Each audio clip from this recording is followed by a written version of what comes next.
Welcome back to The Modest Mushroom. Today's episode is episode 5, the last episode of my fall baking series, and I'm going to be making a pumpkin cake with a cinnamon buttercream frosting. This recipe was so easy, simple, and delicious, so let's go ahead and jump into it. First, we're going to start by adding one 15-ounce can of pumpkin puree to the bowl, and to that I'm going to be adding 3 eggs, a teaspoon of baking soda, half a teaspoon of salt, 1 cup of sugar, a half cup of brown sugar, 2 teaspoons of cinnamon, half a teaspoon of nutmeg, 1 cup of oil, and 1 teaspoon of vanilla. Once we have all of those ingredients added to the bowl, we're going to mix them all together before adding the flour.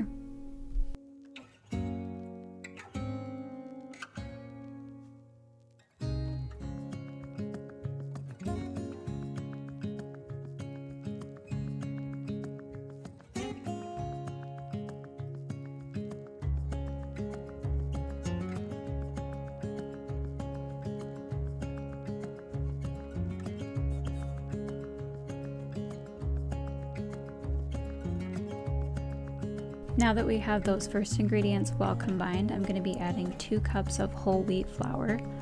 You can use any kind of flour that you prefer for this, it doesn't really matter. And then we're going to mix it until just combined enough, and then I'll just finish it off with a spatula.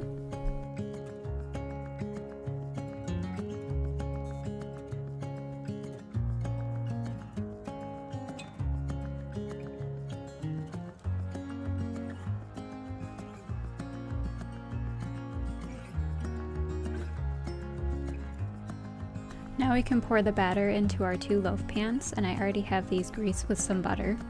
And then we're going to bake them in the oven at 350 degrees for roughly 30 minutes.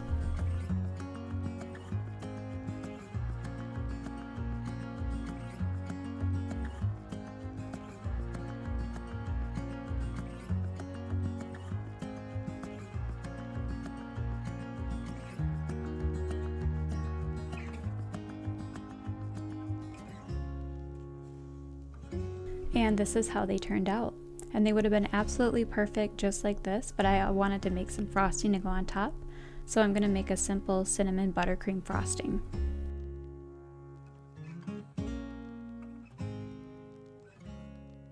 So to make the buttercream frosting, we're going to start off with 1 stick of butter, and I had this sitting out for a few hours so it was room temperature.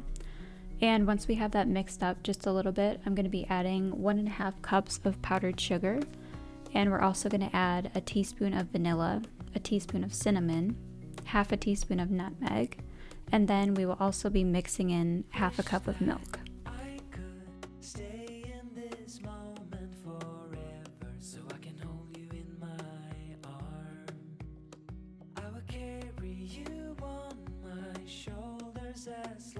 So I want to say in regards to this frosting, I sort of just made this one up on the fly as I was going. But it is now my favorite frosting, and I'm not really even a huge cinnamon person, but it was so good, so I would definitely recommend not skipping this step.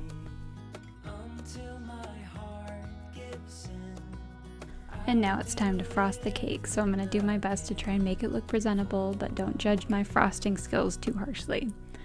And what was nice about this recipe too is it did make the 2 loaves, so I was able to put one in the freezer, and then we could have it like the week after, so that was really nice too.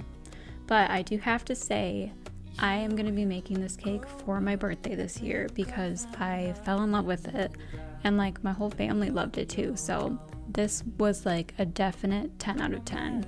You should definitely make this. Thanks so much for watching. Don't forget to like and subscribe for more videos like this, and leave me a comment down below if you're a pumpkin person or not. I hope to see you guys in the next one.